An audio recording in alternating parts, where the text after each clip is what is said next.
This is Platemark with me, Ann Schaefer. I'm an independent curator who specializes in prints and printmaking. Platemark is a podcast about the prints and printmaking ecosystem, and this is Series 3, in which I'm interviewing people who hold various roles in the ecosystem. Today's guest is an artist who is just starting out. His name is Bryan Raymundo. He finished his MFA a few years ago and is starting his own press, the Black Fragment Press in Omaha, Nebraska. Bryan is like a big teddy bear. He does really beautiful linoleum cuts and wood cuts and etchings. Bryan has definitely gleaned his sensibility from not only his own lived experience, but from his professors at Wichita State, Marco Hernandez, and also at Kansas State under Jason Scuilla. But he also takes a note from one of our favorite Platemark guests, Tom Hook. So you'll see it in his work, and I think you'll make the connections. We focus on fitting in and not fitting in, and making sure that you remain true to yourself and being open to the world and to other people and ideas. And I think it's a really, I felt like it was a heartfelt conversation, and I hope you'll enjoy it. I think he's lovely, and I hope he will glean some new fans from this interview. All right, housekeeping. I identify as a cis-het white woman, and I use the pronouns she, her. I record Platemark in Baltimore, Maryland, the land of the Piscataway Conoy people. Images Bryan and I talk about are over in the show notes at platemarkpodcast.com. You can do other stuff over there, like support the pod. It would be very helpful to me. I would appreciate it. And what else do I need to tell you? I think that might be it. All right, let's get rolling. Bryan, it's great to see you today. Thanks for coming on Platemark. Yeah, well, thank you for having me. And I'm excited to be here. Excellent. Thank you.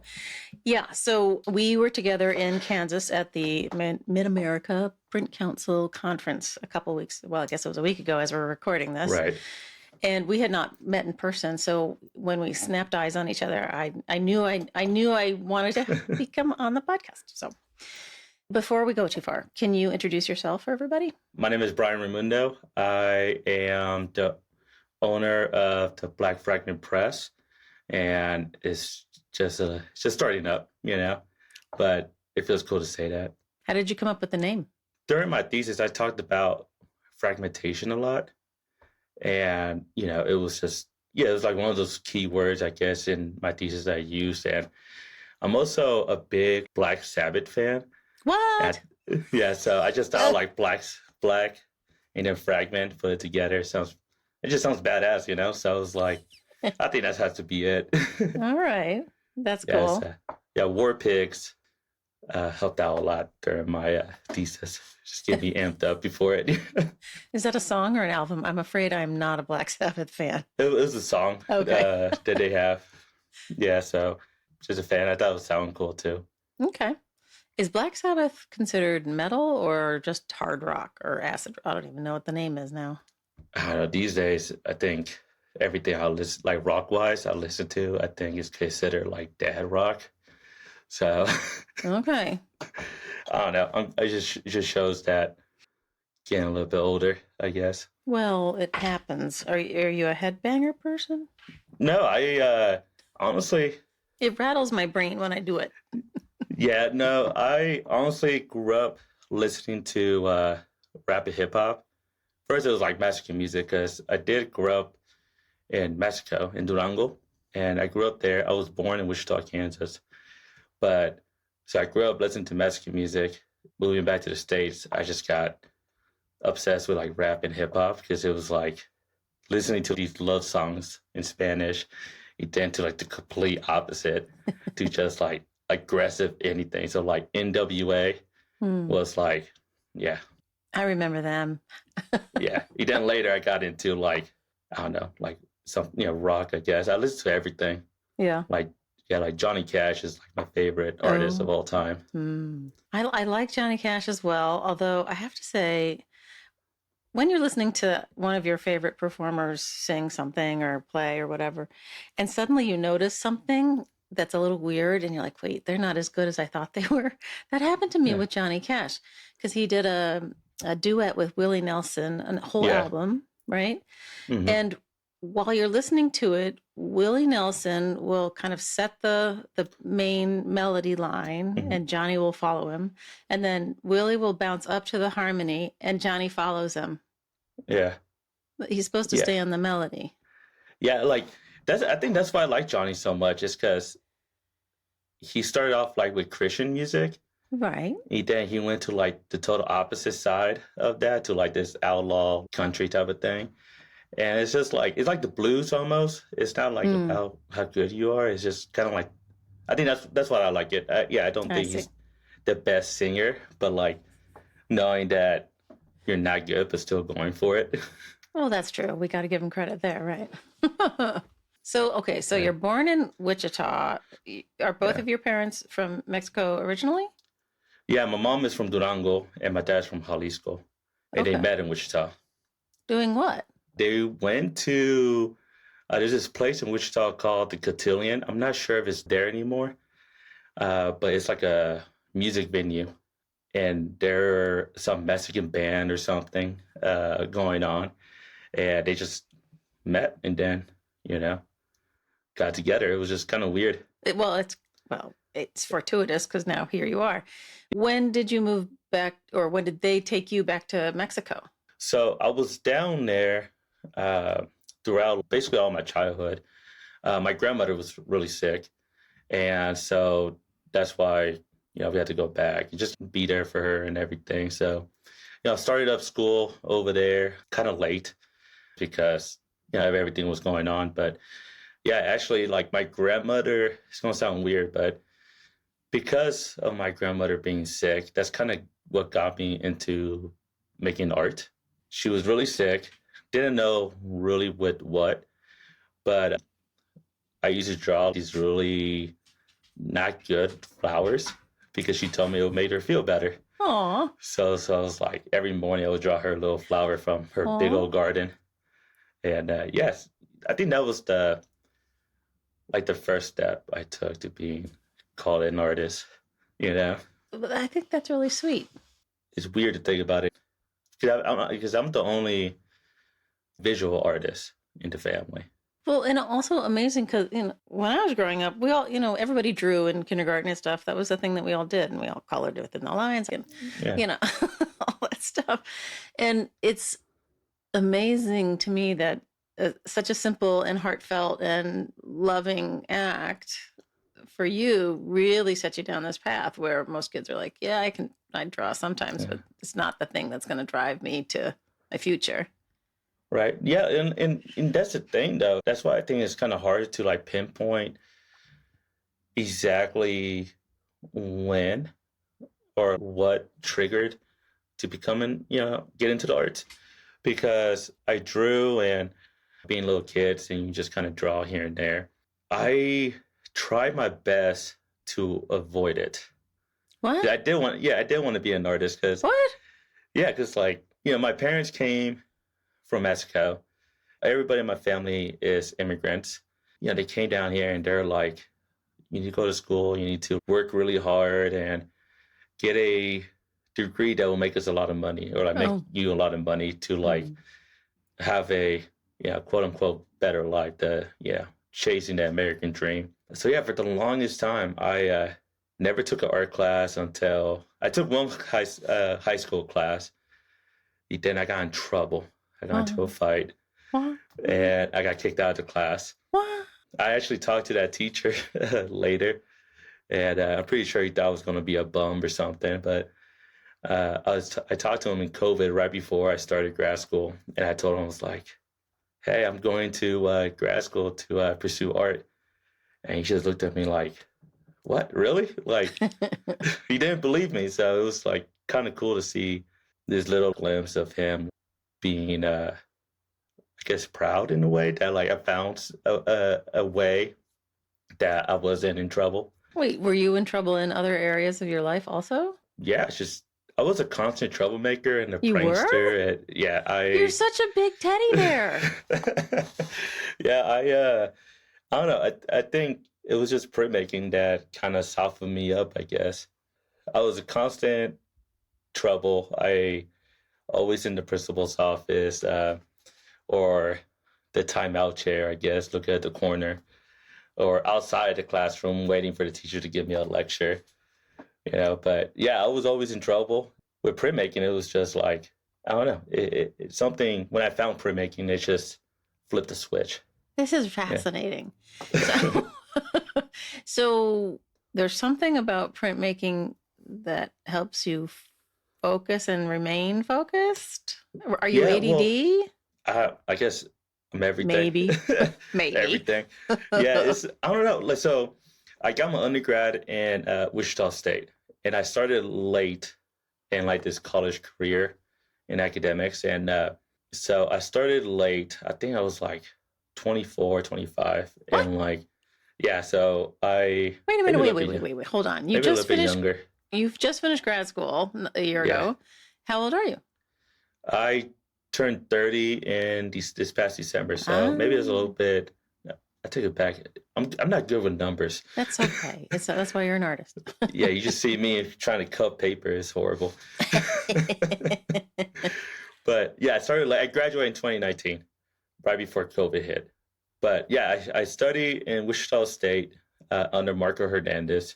If you don't know him, you gotta look him up. I did meet him at MAPC. He was a very nice man. Yeah, so he is the reason why I even decided to stay in school too, because I was pursuing a different degree that was going to get some sort of money, but like I was almost done, and I was like, I'm kind of bored of this. So I talked to my advisor, and I was like, hey, I need to take a break, but I still want to stay in school. I kind of want to take an art class, and printmaking was my first true art class. Saw this guy, never saw a professor that was the same color as I was, and spoke the same language. Like we both spoke Spanish, our first language, and I don't know, like having that representation did like really draw me in. And then you see his work, it's like, holy shit, how do you make that? People talk about how important representation is and seeing themselves on the walls of the museum and all of that stuff. And it starts to sound kind of like, well, really? And then you meet somebody like you for whom it was life-changing. No, it definitely was. Like everything, it's going to sound dramatic. And everything that has been good in my life has come through printmaking. Like everything. Oh my God. Like everything, like from getting my BFA to getting my MFA to meeting my wife to meeting all these amazing people, just keep going, and keep trying. And not just like in the studio playing live. The studio is like a church to me, it's my therapist's office, it's my church. It's like everything that I need answers to is in the studio. That's the best soundbite we've ever captured on tape. You are the poster boy for prints and printmaking. Good job. I'm just a new kid on the block. Well, you are kind of new at it, although you're almost 30. So, but did you know print? I mean, when you were thinking maybe I want to do art, when did you first walk into a printmaking class and say, this is it? Honestly, the first print I ever pulled, I still remember like it was yesterday. It was a woodblock assignment. And I say it's the best woodblock I ever carved because of just what it started. I still have it. I still have the whole edition just because like how bad it was, but I just have to keep it. It was a woodblock done on birch plywood. The assignment was to find an artist, a printmaker, and you had to copy their style. And I chose Tom Huck, and the print I chose was the Bed of Bones. And the assignment was a fairy tale, but with a twist. And it was a curious girl, so it was like going to be gray and black. And so I did like this hummingbird on top of a pile of teeth because like the tooth fairy here is like, a fairy flying around and everything. In Mexico is like, I grew up with el ratón, like little mouse coming and getting your little teeth. So I decided to put this hummingbird on it and everything. And I struggled so much because I got these really shitty tools from, I can't remember, it was like Hobby Lobby or Michael's. And they were super dull. I couldn't carve anything. So the whole block was carved out with an X-Acto blade.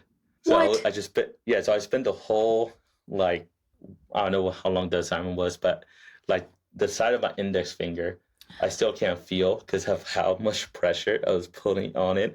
But I got the block done though. I got it done on time, had the whole edition. And after I pulled that print, I was like, this is it, you know? You've injured your finger for life, and you're like, yes, this is it. Yes, I was like, this is what I do. My girlfriend at the time, like after I did that block, I remember getting picked up by her, and I was like, I think I need to drop out of my other degree. Like I can't keep going. But Marco was like, I don't give out A's. Like that's what he told us the first day. My ex-girlfriend was like, well, think about it, like think about it before you do it. And I told her, I was like, if I get an A in his class, I'm dropping out that moment. And got my portfolio back. I got a 92 point something, like 0.8 or something. And I opened up the portfolio. I saw the score or my grade, and I told her, I was like, let's go do it. So I like just dropped out and just became a full-on printmaker, or like went through the process to become a printmaker. Wait, so you were almost done with the other degree in, what was the other degree in? Exercise science, and I was going to pursue in physical therapy. Oh, okay. And you'd be good at that too. Yeah, it was, like I don't know, I like things, complicated things like that. There is an interesting parallel between knowing anatomy in the body and how to fix its ills and the technical ins and outs of printmaking. That makes a lot of sense. Yeah, so I remember the first etching I did. It was a 9x12, and I guess a recreation of Goya, one of the caprichos. Mm-hmm. And it was plate number 28. It was called Hush. And I mean, I got obsessed with that too. And he always told me to treat it like a baby, so like his copper is like sensitive and stuff. And I remember, when was it? It was like Friday night or Saturday night. I was working on his aqua tin, and I started freaking out because I see this like oxidation going on the top left corner. And in my head, I was like, I have to burn this copper plate or get rid of it, start over, because I didn't know anything about it. So I remember emailing him, freaking out. And like, poor guy, he emailed me right away saying like to calm down. And I just wanted to, I don't know, make the best art piece I could, Wait, but this was with Marco? Because Jason always has students do the capriccio. Yeah, so it's just, I don't know. I think it becomes a staple in a way, Yeah, it's awesome. Yeah, so, and through Marco, that's where I met Jason. Oh, okay. Yeah, we met in SGCI in 2019 or something. It was in Dallas. Okay, so for everybody, Jason Scuilla is who we're referring to. He was a guest on Platemark about a year ago when we were introducing the Mid-America Print Council conference that he was organizing, and he was encouraging people to, submit for a panel or a demo or one of the various portfolios you guys produced. So he is the professor at Kansas State, and that's where you went for your MFA. You want to know how I decided to go to K-State? I do actually want to know, because there are a lot of great programs out there. Yeah. And I mean, Jason really has it going on as far as I can see. And it's no surprise to me that you went there, but how did you decide? Jason came down to Wichita, Kansas to give this artist talk. And, Marco knew that I wanted to go to grad school, and I was applying to all these places. And I really wanted to go to Dallas because it was close to like family and everything. But in the back of my head, I knew if I went down there, I would just get in more trouble and like be distracted. What? And yeah, just like I used to love to party. I still do, but not as much as I did before. Oh, so Dallas being a big city and Manhattan being much smaller? Yeah, much smaller. But like, so I always had that back of my head. After his artist talk, Jason, his wife Melissa, and Marco and Heidi, which Heidi is Marco's wife, and a really good friend of mine. We went to get food after the artist talk. And, the grown-ups were having their talk, and Emily, my friend and I were having kind of an argument because I wanted to get like this weird like head into like a face tattoo at the time. What? And I wanted to get this. Don't do that. I know. I know I'm old school, but don't do it. So I was like, I gotta get it. Like I need to like, I don't know, look cool, I guess, or whatever. But my friend was like, don't do it. You gotta wait till like you're famous, like Post Malone, and then you can do whatever you want, And I was like, you don't know what you're talking about. So I looked over to Heidi, and I told Heidi the same thing. Heidi teaches little kids, and I told her, I was like, Heidi, how do you feel about a face tattoo? And Heidi looked at me and was like, don't you want to teach? And I was like, yeah. And he's like, well, it would be kind of unprofessional to have something like that. And I was like, you don't know what you're talking about. And I asked Jason the same thing. And he's probably going to hate me for telling the story, but I got to say it. He was like, I told him, like, what would you, like, say if I got, like, a face tattoo? And he's like, just the way you look right now, just the way you're sitting across from me. If I was going to prison and you were already in prison and I saw you just the way you are, I will punch you in the face to earn the respect out of the other prisoners. Like, I know I will lose, but I would do it to like show like how crazy I am for nobody to ever mess with me. And I was like, God damn it, this guy understands. This guy's like, so that's how I chose. I was like, all right, Jason, I'm going to K-State with you. Oh my gosh. He was like, no, you got to think about it. He did. Later that night, I went out to a party, and I texted him at like midnight or 1 a.m. I was like, hey, I decided. So yeah, that's history. Oh my God. Jason does seem to have his one, eloquent, two, passionate about everything, prints and printmaking particularly, and three, he always seems to like answer your question before you ask it. Like it's like he has some sort of psychic ability. Yeah, he got to you. He got to me. It was it's interesting because I value hard work and working hard, and especially in the things you love. And seeing Marco work on his stuff and him being recognized, and Jason, he's in there every day working hard. And I'm like, that's kind of like the environment that I love to be in. Like we all are in this print shop working hard together. This is the beauty of it all, right? Exactly. Yeah. All right. I looked at your portfolio online, which does not include, by the way, your very first woodcut. I don't know why. Just about to put in the cover of it. Yeah. But they're definitely, I don't know Marco's work as well as I know Jason's work, but there's definitely some Jason in there, and some of the big heads and the sort of despair, and they're really beautiful. I don't know. Yeah, I got lucky with these two, not only mentors but friends. Marco, he taught me everything I needed to know to get ready for grad school. Every discipline, wood blocks, etching, litho, screen printing, everything you think of, he taught me.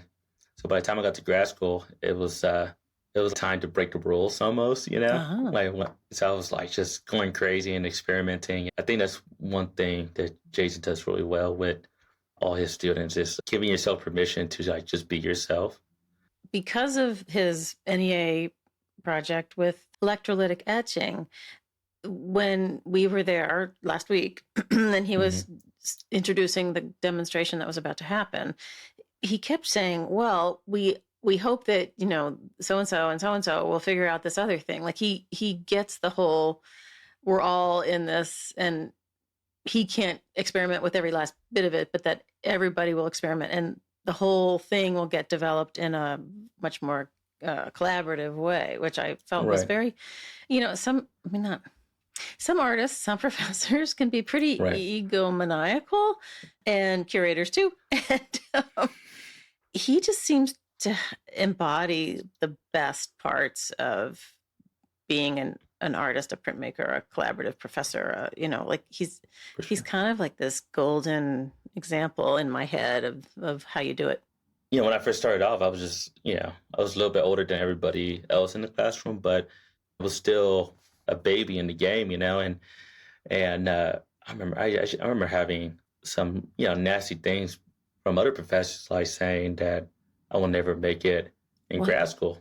What? Yeah, like I'll never make it in grad school. And, going there, I learned quick that it's not, you could definitely approach your artwork like you have a chip on your shoulder. But one thing I learned quick was, and I'm glad I'm learned quick, is, it's not always about proving your haters wrong, but it's proving your supporters right. Huh. Like, like being there, like you accepted me and you brought me in for a reason, and I wanted to prove that reason right. And, and that's with everything, like anybody who believes in me or anything like that, I want to show you, like, I'm here to help you out too, Yeah. I mean, you seemed really generous in the shop as well. So I assume that this was all deep within you, despite you being a troublemaker as a kid. And Jason recognizing that he was going to punch you in prison.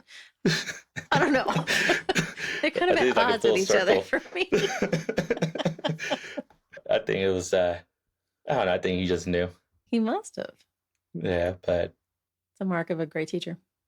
Yeah, exactly. Yeah, for sure. I mean, like I said, all the good things I've received or earned has been like through printmaking. Amazing. Yeah. It's incredible.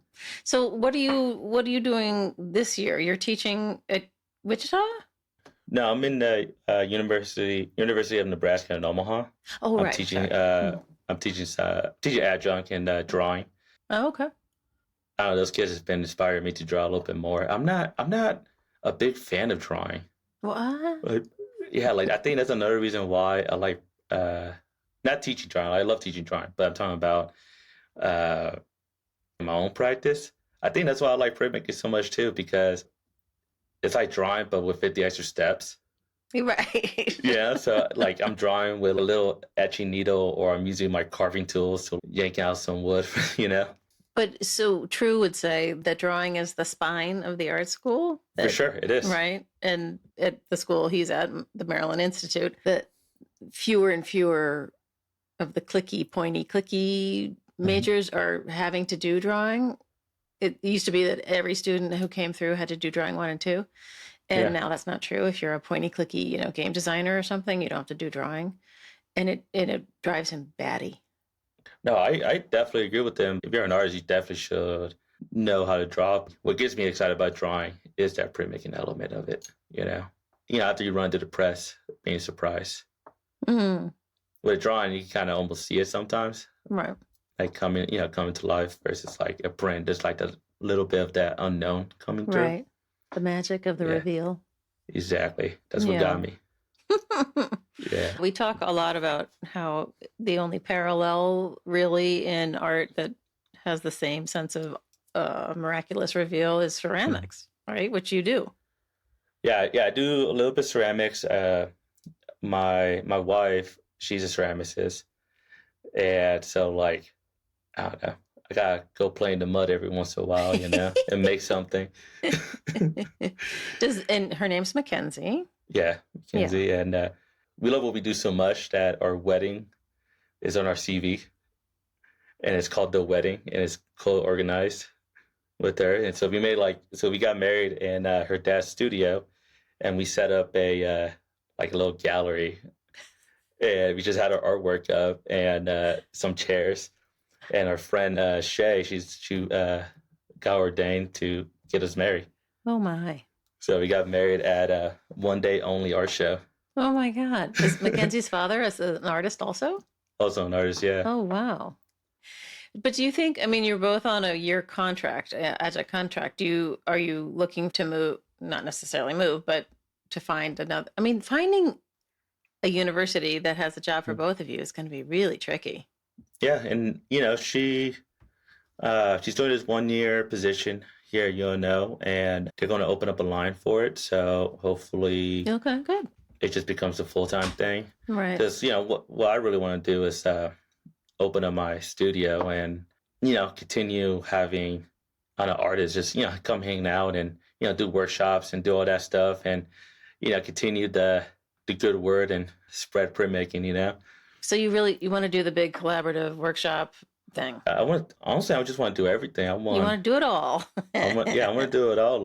In my undergrad, I met Tom Huck. I went to his boot camp when he still was at his old studio because he moved to downtown St. Louis. Yeah. Yeah. Yeah. And I went there, and that kind of like just seeing the huge press and just seeing that environment. It was like hell yeah, like like this is it, like it's I don't know, it's I love teaching. I love the students. I love how diverse the students can be and what they like and everything. And that's why I feel like still having that workshop element of it, and it's just like continue being able to do that. You might think about talking to Cole Rogers. Have you met him? No, I haven't. He's in Minnesota. Okay. In Minneapolis, and he started High Point Editions. He and his yeah. partner Carla, and they formed it as a nonprofit art center with classes in the whole 9 yards, like you would like to do, plus the editioning program, and designed it in a way that it's supposed to last beyond them. And they both have left there and started a new press, CNC Editions. They're coming to the Brooklyn Fine Art Print Fair in March that I'm running. Very exciting. Yeah. And they could talk to you about what the template of that looks like and how hard it was or how easy or not, I think that's another reason why I want to do it, because how difficult it's going to be. I want to see, I don't know. I like a challenge. I like a challenge. Yeah. Yeah. So I mean, it's funny you say Minnesota. I got that press it's from the university from up there. They were getting rid of a press? One of those schools up there. The press I got was their Charles brand. It had a giant motor on it. Steve, who sold me this press, I told him, I was like, I don't know. I don't trust myself with a big old motor on the press, So he changed it out, made it manually, and brought it down to me. And I'm pretty sure I got their press. Oh my God. It's amazing to me where all the presses go to, Was that Steve Robinson? Yeah. Okay. I've never met Steve Robinson, but I want to talk to somebody who does what he does, because Perry has been not wanting to talk to me. I think he's just shy. Come on, Perry. But I'll definitely send you his email. I could get you all connected. Oh, that'd be great. Thank you. Connections. Steve is awesome. He's a joker, kind of like me. So I think that's what we get along. We're just always joking and talking shit together. Nice. Super cool. So you have a press for intaglio and relief? Yeah, it's 3 feet by 5 feet Charles brand press. Wow. Yeah, it's big. It's in my garage. I look at her every morning. And haven't gotten to the litho aspect yet? I wanted to get another press for it, but yeah, I do a little bit of litho. I stick more to wood carvings and etchings. I think it's fine. There's no reason why you have to do it all, Yeah. Except for your own need. Yeah, for sure. Yeah, litho's fun. It's just complicated real quick. I guess all of it, right? Yeah. Oh, that's how it seems to me. I'm like, what? How did that work? I don't get it. Yeah, that's how my wife is the same way. I was telling her about this process, and she just goes over her head. And then when she talks to me about glazes and cone 6 and cone 10, I was like, temperatures, numbers. Nice. But well, so tell me a little bit about your work. I do wood carvings and etchings. Those are the two that I really tend to focus on. And with my wood carvings, I tend to do a lot of portraits. It started in my undergrad, and I would do this process of interviewing people, kind of like I don't know if Hernandez Wiley does this, but I saw his paintings when I was in St. Louis with Huck. I saw his paintings, and I saw all these beautiful portraits of people. When I got back, being inspired in St. Louis and seeing, got into Wiley's portraits and just like how almost godly it looked, and like how he, portrayed these people. And I was like, I don't know, I started looking at people around me that was really just inspiring, like that affected me in a way, For example, the last one I did was of a friend. Her name is Coral. And Coral came down she lives in South Dakota, drove down to Manhattan to come to my thesis show. I guess, Mackenzie's in my thesis show. And with the work that I had up, I was talking about the struggles of being Mexican American. And, there's a saying that you can never be brown enough for the brown people, and you can never be, so like living in this like in between part of society, like it doesn't feel like neither side wants anything to do with you because of whatever. And I was talking about like stereotypes, and I was talking about just things that I went through and everything. And, when she showed up, she got emotional, and she was like, I don't know, it was this, I get uncomfortable sometimes with emotions. And so I was You're not alone. Yeah. So I was like, I don't know, I felt like I did something wrong or something, and I was just like checking in with her, see, like she was cool and, all that stuff. And she was just like telling me her experiences as being half white to being half Mexican. So all that stuff that I was worried about from society, she's also has to face, behind closed doors with her family. There's like, some tension or whatever. And that kind of brought me back a little bit to reality because, I live in the studio. I like to live in the studio. I'm a studio rat. And, like I'm so in my own world, I forget about other things like that, for example. And I don't know, I interviewed her, and when I interview people, usually they're just talking in front of me, and I take photos wherever they're posing like or whatever. That I find the right one that kind of shows who they are a little bit, and we kind of like both agree on it. And then, with that being said, like I use these birds to create these vocab. So like I use a cardinal to represent the American side because there's stories behind how cardinals come back and visit people, in the afterlife. Is that right? And yeah, so it's like, I don't know, maybe it's just a Midwest thing, but I don't know, the people will be like, oh, I saw a cardinal today. That was my mother visiting me, or my dad, or so it was like these like stories about that. Then, in the indigenous side in Mexico, they see the same thing about hummingbirds. So it was interesting to see different cultures, and they can still relate, even though it's just like this line between them, And that's why those two birds kind of start coming in my work. And, sometimes they're talking to each other. Sometimes, you have to kill one off for the other one to have a conversation.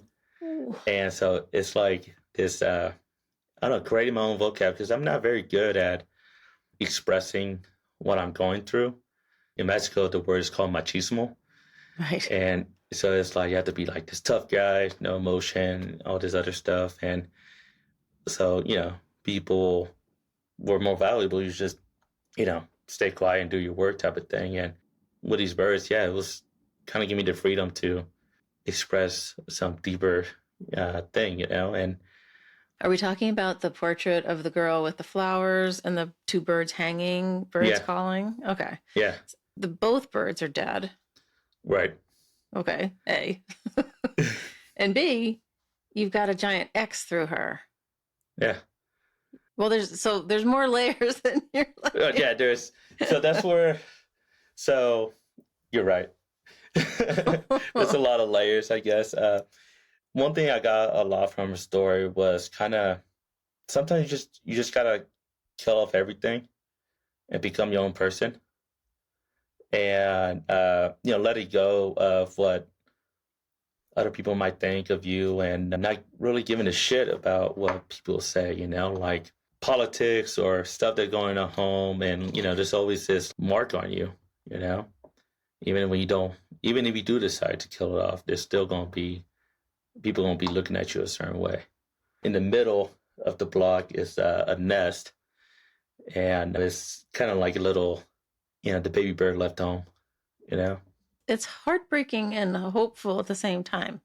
Yeah, and I think a lot of my work is like that. I tend to stick to black and white just because, a lot of stuff that I tend to think about or tend to pursue to make is more coming from the past. If that makes sense. I think black and white is the color of ghost and memories. Mm-hmm. So it's all these stories that, I love. I don't know. I love stories and storytelling, and hearing people's stories. Well, I think the nod back to history, True always said, if black and white and red were good enough for the Bible, it's good enough for me. Yeah. Man, true. That's true. Always speaking facts. Yeah, he's full of it, like in a good way. Yeah. All right, now let's turn to I'm going to click over to the etchings because they so remind me of some of Jason's things, which is great, of course, because he makes beautiful things. Yeah, I mean they're all shaped plates, right? Okay, so go. So my etchings, God, I don't know how to explain it. It's I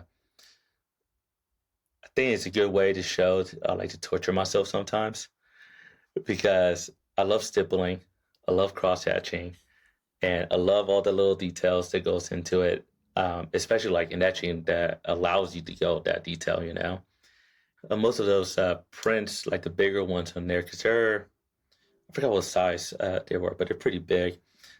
And they are shape kind of funky. I used to mess around with a jeweler saw, and I used to cut out. So I have this print. I tried it first in undergrad. I hated the print. So I retried it again my first year at grad school. And it's called Dewar Skull. And I love Dewar. I think most carvers do. Yeah. Yeah. But so I did this little skull, and I used a jeweler saw, and I just cut out the eyes and the around the jaw area, and then shaped the whole plate like a skull. And it looks awesome. I think it looks pretty cool, but that's it though. It just looked cool, Meaning there's no real reason to have cut the plate. It doesn't add anything to the meaning. Yeah. Exactly. It was just kind of like, I don't know. It was just there, And I remember going to the Wichita Art Museum, and they were having this printmaking show, and I had some friends in it, and so I went over there and looked at all the woodcuts they had there. After I was done with the show, on the main floor they had this book fair, or like a book sale of used books. I found this guy named I can't remember his last, or I can't pronounce it. It's called Yuri Andrew. He's like Eastern European or even Russian, I think. I looked at 2 pages, and I was like, all right, this is pretty cool, So I bought it. I went home. I looked through the whole book. I read everything I could read. And this guy, he would just aggressively cut his plates. My dad is a welder, and he's kind of a hoarder too when it comes to welding tools. Nobody needs dirty grinders, Maybe 3, maybe 4, maybe 5 max, but like 30, come on, you're pushing it a little bit. But he has all these metal cutting tools. I just finished this plate, and in my head, it was like just right? So I was like, I need to try it. I need to cross the line, whatever it was. And so I just got a grinder, and I just started cutting it, and I just started making holes using a grinder to cut it up. And I printed the plate, and I was like, this is close. And then I just kept going. It's like when you first learn how to draw, you don't want to go too dark because it'll be like dark, not it'll be too dark. And so for me, I was like very timid with it until after I printed. I was like, I'm overthinking this. I'm being a punk. I gotta just go in and do it. So I just start cutting it, and I can't remember the name of it, but it's the hummingbird dead on the bottom of the print. It was like perfectly stippled. I thought it was like nice. He did. And then I realized that Cold Heavens is the one you're talking Cold about? Heavens, that's the one. Yes. Yeah. It's 12 by 18 is the size of most of these. 12 by 18. Yeah, 12 by 18. And I like cut it up, printed it, and I love seeing the stages it goes through. Gets people a little guessing sometimes of like what's the print, what's not the print, what's the paper. Sure. But I think in this case it works because the drill holes they look almost like air bubbles. Yeah. Leaving, your body as it's expiring. And the cuts too just looks like compression, and the world we once lived in is no longer that, and it's all claustrophobic. It works really well. Yeah, I was also focusing on contradictions of, for example, like Cold Heavens. I don't know, like when I think of heaven, I think of a warm place. If heaven is real, I think of like a warm place, and I don't know, comforting. Now cold. So I was kind of like messing around with titles too. I think I not the best at titles. But you know how I feel about titles, Brian? Have you ever heard me talk about titles? I don't think I have. I don't want the title to be necessary to understand the work. I agree. Okay. And these could all be untitled and we'd still get it. Yeah, I agree. Not that you should say untitled on everything, but don't worry about it quite so much. No, I stress about it because there's some artists out there that really like come up with the coolest names. I was like, no. Yeah. All right, next time you're titling some things, just, give me a jingle and we'll have a little chat about it. Sounds good. Okay. And pricing too. Pricing is another one. You guys are terrible. I couldn't believe how many people said to me when I said, how much is that print at the open portfolios at MAPC? They freak out. No, they didn't freak out. They just said, I don't know. I'm like, you're sitting here selling your work and you have no price list in your head. Yeah, it's like a deer in the headlights. I get the same way. I'm not. And then they're like, it's $25. I'm like, no, it's not. Bump it up a little bit. A little bit. Oh my gosh. Yeah. Anyway, pricing's another story. Back to the etchings. Yeah. So with the etchings, I think the main reason why I feel like I need to finish my plates up like that is because I don't feel tired working on them. Like with wood carvings, your hands hurt. There's like this physical element to it that is kind of draining.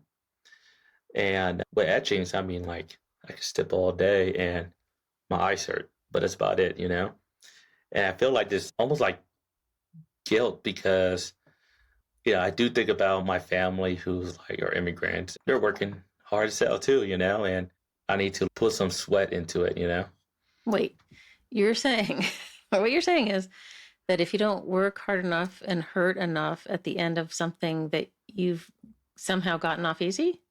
Yeah, that's another thing I learned about myself. It's I could be very toxic to myself sometimes. Wow. You're going to put my number on speed dial. It's just, it's like I could be very toxic to myself sometimes. I mean, in my undergrad, Marco would yell at me all the time to go home and get some sleep because, I was just living in the studio and, working 12 hours a day, just trying to pump out work. But it's also because you love it. Exactly. Yeah, because I love it. Yeah. And like, I had this like weird torture artist mentality that I don't know if everybody goes through it or it was just me being, I don't know, weirdo, but I had to, I don't know, feel it, And you could try engraving. Yeah. I love dry point. That like, dry point is so much fun. Just saying. Yeah. Engraving. Yeah, I tried it once, and I need to get back into it or try it again. Yeah, it sounds like there's some speed bump you have to get over till you really find the groove, Yeah. Ha ha ha. That was not an intentional joke, sorry. Own I'm it. not that clever. Own it. That was written down somewhere. Not gonna use it again though, that's for sure. Yeah. Oh my gosh. So after your year of teaching, will you be ready to open up and make a run at the workshop? Yeah. So after grad school, I stayed another year at Manhattan to cover Jason's sabbatical. Oh, right. And so I did a year long sabbatical cover, and running that whole studio, as you saw at MEPC. That was a lot of fun. That allowed me to be close to the conference planning, and I love the whole thing about it. But I'm now moving to Omaha, and with the press, it's new, and it's a weird position because we hope that you get to stay here, and because I've been trying to make a lot of noise around here to get my stuff out there. I'm I'm the new kid on the block, so I want to put myself out there. But I have met a lot of awesome artists around here, and a lot of them are interested in, or some of them are interested in getting onto the press. Yeah, I hope so. Is there a large printmaking community there? And are there workshops for people to make prints at? I've heard of some of them, but as you know, most of the presses are on universities and stuff like that. But right. You might go over to Lincoln and talk to Karen Kuntz. Yeah, I met her at the conference. Good. And I told her I was going to go over there and bug her. Good. And pick her brain. Yeah, I heard a lot of great things, and I finally had a chance to meet her at the conference, and she invited me over and everything. Good. But she would, because she's that kind of person for sure. Oh yeah, I've nothing but good things about her, and when I met her, it's I don't know, I was want to give her a big old hug. Were you fanboying?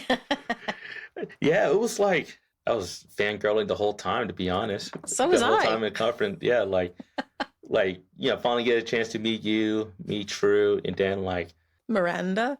Yeah, Miranda. Yeah. Yeah, Evan Summers. Oh yeah. Yes, his work's beautiful. Yeah, Miles, Ryan O'Malley, Michael Barnes. I finally bought one of his prints. Oh, good. And so I was hell yeah, So I was fangirling the whole time, to be honest. Yeah, it was really fun. I met, I don't even know how many of them, probably 4 or 5 people that have been guests on the pod that I'd never met in person. Is that a little weird for you? You get to know them, you get to know me here, but meeting them through the podcast versus in person first. You and I met in person first. It's true. It's a good icebreaker for sure. You're right. It is, but it is funny because I can't see the screen without my glasses. So when I approach them at the conference without my glasses on, people stare at me like, "Why are you looking at me?" I'm like, "It's me, Platemark, and Schaefer." Yeah, it's I always wonder because you're up there, and all those people are a little bit everywhere. Yes, people are everywhere. Yeah, I've talked to people in Poland and Australia, and it's fun. Everywhere. Yeah. Well, that's the beauty of the internet, obviously. But yeah, it was fun. I'm trying to think who. Oh yeah, I met Karen for the first time, Karen Kuntz for the first time, Teresa Cole for the first time, Aaron Wolitz for the first time, Michael Barnes. Anyway, but yeah, it's great to put faces on people, and Jason, obviously. Yeah, Jason, yeah, for sure. I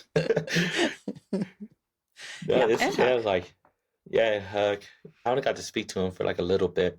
He was actually on his way to hang out with y'all at the rooftop. Yes, it's a long story, but I had posted that Drew and I were coming out that morning, I think it was, and Jen, Huck's wife, said to him, "Ann and Drew are going to be there. Ann and Drew are going to be there." And he's like, "No, they're not. No, they're not." So he texted me, which he does frequently, by the way. I'm on his short dial list. We always talk prices before he publishes something, just so you know. He's like, "I heard you're coming to Manhattan, whatever. I'll meet you when you hit the ground." So he was parked in front of our Airbnb when we pulled up. Shoot. And we just hung out all night. It was great. It was fun. Yeah, I was surprised he showed up too. Yeah, well, it Like he wasn't on was purpose. Like, he wasn't part of the conference. I don't even think he's right. a member at this point. But he heard that Barnes was there and all these other people were there, and he's like, "Yeah, I'm Yeah, going to go over there for the day. Why not?" yeah. I mean, I'm sure. He was Yeah, it crashing was. the party. Yeah, it was good to see him. We had like a 5 minute conversation. Man, I'm still like thinking about the conference. Like I know it's only been a week, but I'm still like, You're still coming down. yeah, a little bit. Yeah, like I'm still thinking about. I don't know if I told you. I was making a joke the whole time I was there. I was like, I will wake up at 3 in the morning just thinking about emails and making sure that I like catch up on everybody and or like making sure that everybody was getting replies and on the same page and everything. And I'm just thinking about how 2 years of planning for a few days there, and it was amazing. I don't know. I think we accomplished the mission of just making a awesome conference for printmakers and printmaking nerds, and having everybody just have a good time and fangirl. Yeah, for sure. Yeah, I mean, organizing an event like that is no small feat. But it was great for. I mean, the educational offerings were great also, but hmm just being able to converse with people that you've always wanted to, or meet, see their work in person instead of online, or Yeah, yeah, it was my first one. It was really totally worth it. It was great. it was my first one too, and yeah, I was like helping planning it. I was like, I think I should have went to a different one first, to see how. Yeah, your next one will be like, I don't know what to do with myself. All I have to do is Yeah, attend things. yeah. I was talking. Yeah, I talked to Jason and Mackenzie about that. How like it's gonna be hard just to, hang out Yeah. after all that. But yeah, it was a great experience, and like grateful for everybody who showed up and showed support, and having people like yourself there. It was really awesome. It was fun. It was really Yeah. fun. Are there things that we haven't talked about that we should talk about before we close out? It's kind of in the in between space right now. Like Yeah. you're not sure you're staying in Omaha. Hopefully you'll be able Yeah. to settle It's, somewhere for, more than a year soon. yeah. And in 5 years you will have this great workshop going that's going to Yeah. serve all the Yeah. needs of all the peoples, and it's going to be awesome. Yeah. I just with how good printmaking has been to me, I just want to give back, and continue being part of the community. And, as you saw at the conference, it was, everybody was there for each other and, supporting each other. You saw like at the open portfolio or everybody had the tables out and everybody just giving each other compliments. And like, it was like super nice to see. And that's my printmaking goal, be able to continue my work and be able to help everybody from who are babies just starting off to, everybody in between. Yeah, I just want to be able to give back and show some love to something as printmaking that helped me a lot in my life. And I want to be able to not necessarily convert everybody to printmakers, but help people find what they love to do. Hmm. That's what I try to do with my students. If they love to draw, let's get to drawing. If we do printmaking, let's do printmaking. Let's do printmaking. If you do paintings, let's push some paint. And thank you for having me on here and helping me calm the nerves too.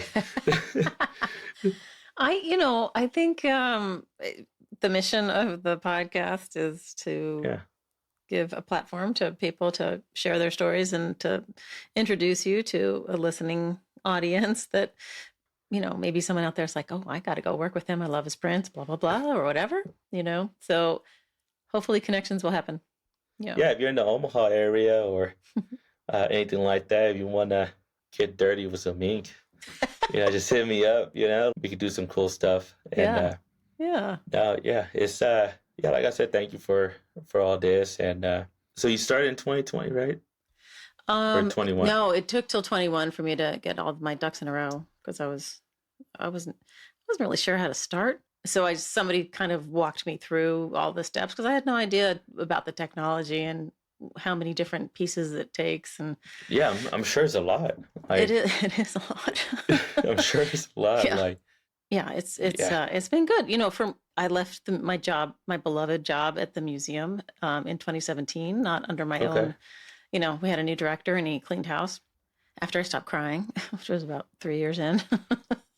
I was lamenting remaining relevant in the field and somehow creating something that would be meaningful to the ecosystem, as I didn't call it then, but now call it. And between the podcast and working on these print fairs that we're doing, I feel like now actually a player on the field again, which is nice. I'm glad you did it, though. Yeah, it makes me feel good.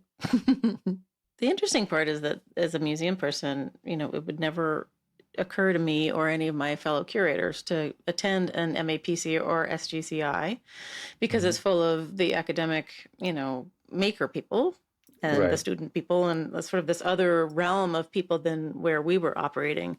And so now that I'm closer to the maker section of the ecosystem rather than the museum curator section, it's a whole other world, and it's full of the best people. So it's just been a total joy to get to know everybody.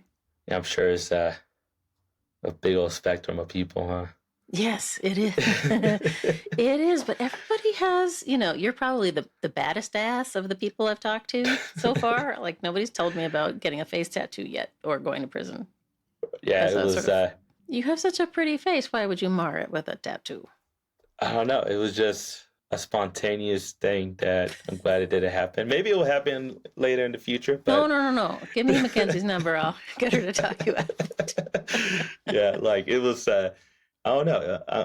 I'm glad I had that thought because it's just reassured like my future a little bit more. It was a funny argument with all of us on the table, and led to something. It led to this. Like you and I meeting to MAPC led to all this stuff, and it was. I don't regret the conversation at all. Good, excellent. The threat is one thing, but doing is another. I love the threat. It was like, this guy and I are gonna get along. Oh my gosh! Do you have tattoos? I don't have any tattoos. Do you have tattoos? Yeah, I got my first one was with Huck at graduation. Oh, funny. Then my second tattoo is actually the first Goya that I did with Marco. Nice. And it's called Hush, and it's like this lady whispering into this older lady, and I like joke around. I'm like, which one is Jason? Which one's Marco? And nice. And it's another cool thing about a tattoo. Well, I think it's cool. The person who made it, his name is Marcus Gilbert. I think is his last name. He has a tattoo shop in Manhattan, and he was actually Marco's student when Marco was a grad student. Ah. So before I left Manhattan, I was like, I got to keep it within the family, and that was pretty cool to like have him do it. It makes so much sense. So there's a handful of students that True has taught over the years that are now tattoo artists and doing really well. I mean, their drawing skills are spot on. So. I mean, True's got a bazillion tattoos at this point, and I'm just like, I'm such a weenie. I don't think it looks like it hurts. It tickles a little bit. Tickles? I don't believe you. Yeah. Depends where you get it. All right. Well, thank you for coming on Platemark, Bryan. It's been lovely talking to you, and I wish you the best with all of the things that are happening in your life. It's going to be great. It's going to be great. Yeah, it's going to be awesome. But yeah, thank you for having me on, and thank you for going to the conference and just, being part of all of this. And thank you for starting your podcast too. Sure. It's been my pleasure. Yeah, it's been great. Thank you for listening to this episode of Platemark with my guest, Bryan Raymundo. I'd like to thank him for being a wonderful guest. Thanks, Bryan. It was great talking to you. I also, of course, as usual, need to thank my other support system peoples. That includes Dan Fury of Extension Audio. Thanks for being my sound guy, Dan. And also Michael Diamond for using his original music. Thank you, Uncle Michael. And then to Skip Barnhart and Lee Turner, who forwarded me soundscapes from their studios that I put together at the top and bottom of each episode. Images that Bryan and I talk about are over in the show notes at platemarkpodcast.com. I think you know that. And also over there, you could hit the support and donate button and help me keep the lights on.